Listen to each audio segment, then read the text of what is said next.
Esse é o segundo vídeo da disciplina de Introdução à Contabilidade Nacional. Nesse vídeo eu vou falar um pouco mais para vocês sobre a estrutura do curso, como que ele está organizado, e vou também discutir primeiro uma base conceitual de fundo, o que está por detrás do cálculo do PIB, como é que a gente pode entender a ciência social, a ciência econômica, que está por detrás desse número, que vai sintetizar aí o nível de atividade da economia de uma determinada região. Eu vou pedir licença a vocês, compartilhar aqui a apresentação que eu preparei para este curso.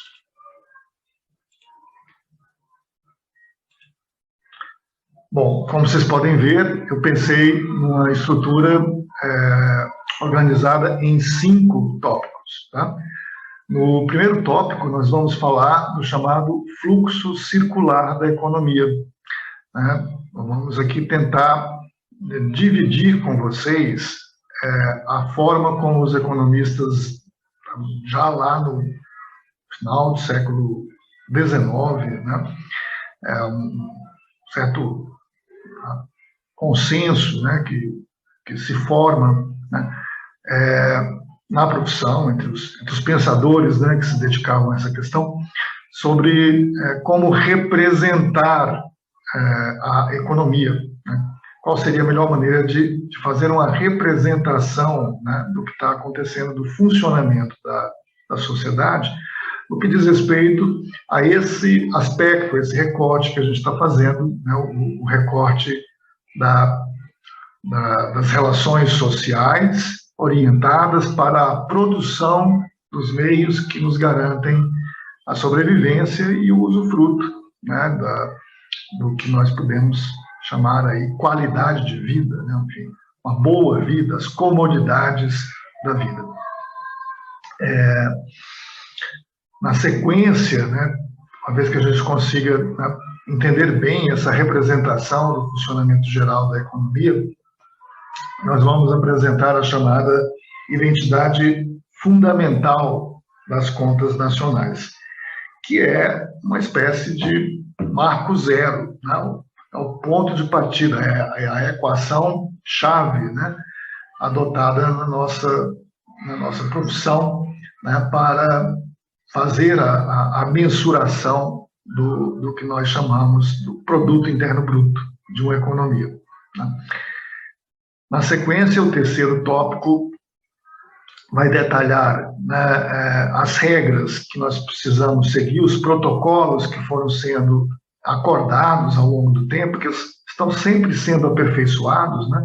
Não são regras rígidas e definitivas, né? São regras que vão evoluindo, né, com a própria evolução da nossa sociedade, né, do que nós produzimos. Né?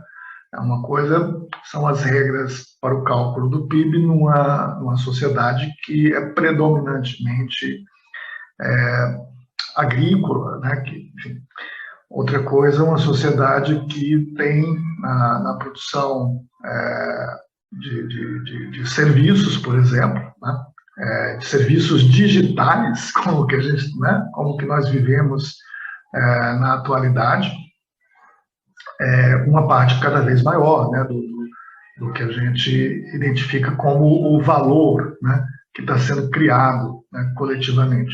Então, essas regras para o cálculo do PIB, elas não são uma letra morta, né? Não é algo, né, imexível, né? Mas algo que evolui, né, com a própria evolução da sociedade, daquilo que nós produzimos, daquilo que nós fazemos, daquilo que nós consumimos. O quarto tópico vai tratar da necessidade de fazermos comparações, né? Nós podemos fazer a medida e a mensuração da atividade de uma economia, normalmente, como vai ficar claro, né?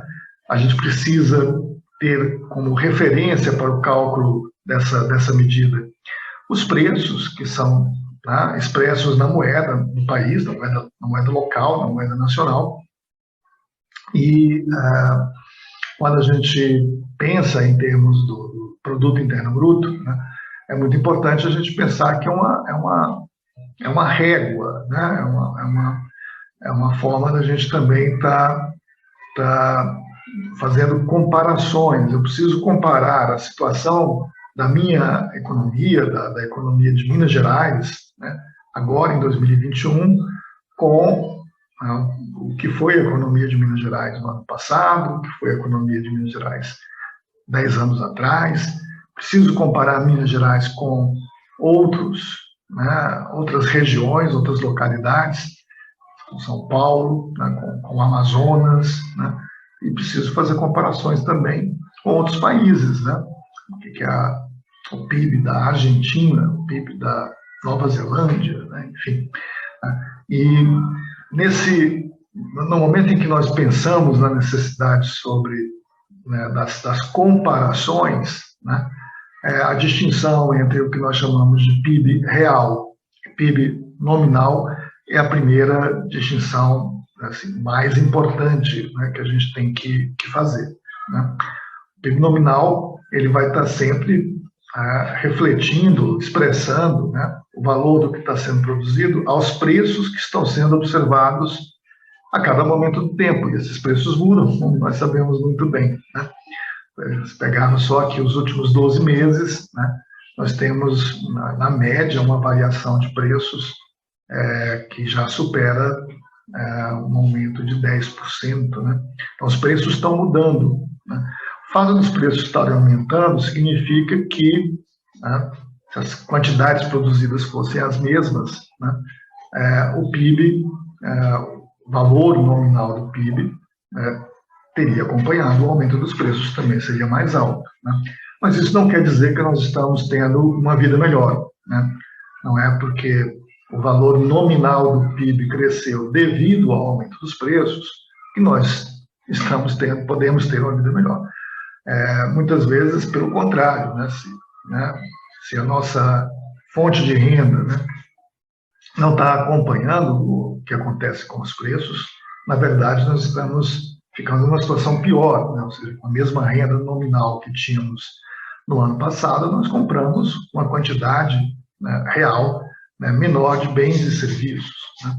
A inflação corrói o poder de compra, né, de um determinado valor, né, de uma determinada renda que esteja fixada nominalmente. Né? O cálculo do PIB real é uma das maneiras, né, que foram desenvolvidas para que esse ruído, né, essa cortina de fumaça, né, que a mudança nos preços traz, na medida que nós estamos construindo, né, que tem como objetivo identificar, né, a qualidade de vida, né, que está sendo usufruída pela coletividade em função daquilo que ela consegue produzir, né, a gente precisa fazer uma limpeza disso, né,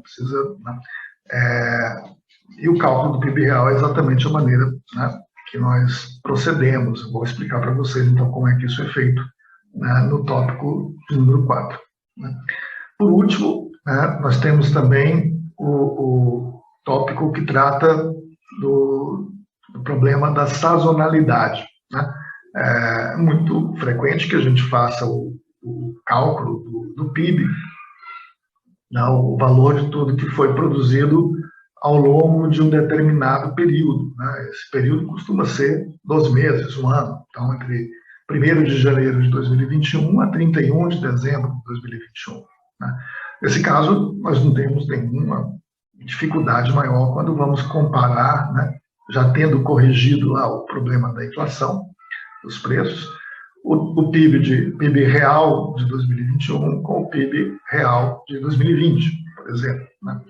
Mas se a gente faz essa conta, né, num período menor de tempo, que pode ser um trimestre, pode ser um mês, né, aí a coisa muda um pouco de figura, porque, né, por conta, né, do calendário, né, por conta das condições climáticas, por conta das convenções, né, culturais, né, que nós acordamos enquanto sociedade, por exemplo, né, o período das férias escolares serem concentradas em janeiro e julho, as festividades, né, de Natal serem concentradas no final de dezembro, as datas também que se tornaram datas, né, comerciais, onde, né, as famílias costumam realizar um maior volume de gastos, né, como Dia das Mães, né, tudo isso afeta, né, a comparação que a gente possa fazer de um trimestre do ano, o terceiro trimestre com o segundo, terceiro trimestre com o primeiro,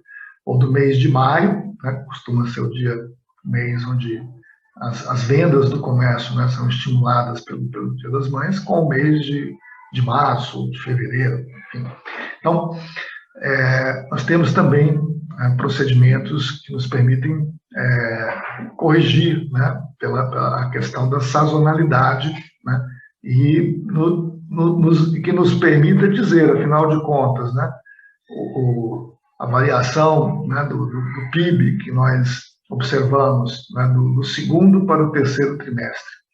Foi crescimento de verdade, né, ou foi um movimento que aconteceria normalmente, né, todos os anos? Então, a gente precisa fazer aqui essa distinção, né, para proceder. Esse tópico é o tópico do ajuste sazonal, né?